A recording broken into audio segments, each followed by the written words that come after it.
হলো স্বামী স্ত্রীর মধ্যে যদি বনিবনা না হয়, তারা যদি বুঝতে পারেন বিচ্ছেদই কল্যাণকর, তাহলে উত্তম বিচ্ছেদের পদ্ধতিকে শরীয়তের আলোকে সমাধান জানাবেন। স্বামী স্ত্রীর মধ্যে যদি বনিবনা না হয় এবং তাদের আর একসাথে থাকাটা কোনোভাবেই সম্ভবপর না হয় এবং বিচ্ছেদের সিদ্ধান্ত যদি তারা চূড়ান্তভাবে নেন, তাহলে সেক্ষেত্রে শরিয়া দৃষ্টিকোণ থেকে বিচ্ছেদের পদ্ধতি হবে সুন্নাহসম্মত পদ্ধতি হবে, যেই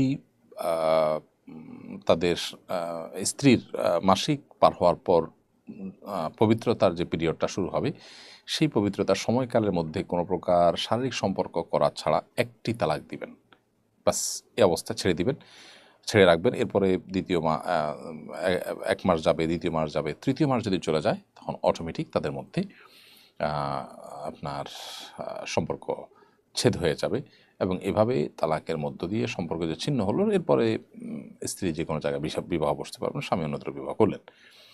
তারপর কোনো কারো যদি আবার তারা ফিরে আসতে চান, যেহেতু তাদের মধ্যে ৩ তালাকের বিচ্ছেদ হয়নি, অতএব তারা আবার বিবাহ বা আকদ সম্পাদন করার মধ্য দিয়ে আবারও তারা সংসার করতে পারবেন। তো এভাবে বিচ্ছেদ করাটা হলো সুন্নাহ। একসাথে ৩ তালাক দেওয়া এটা সুন্নাহ নয়।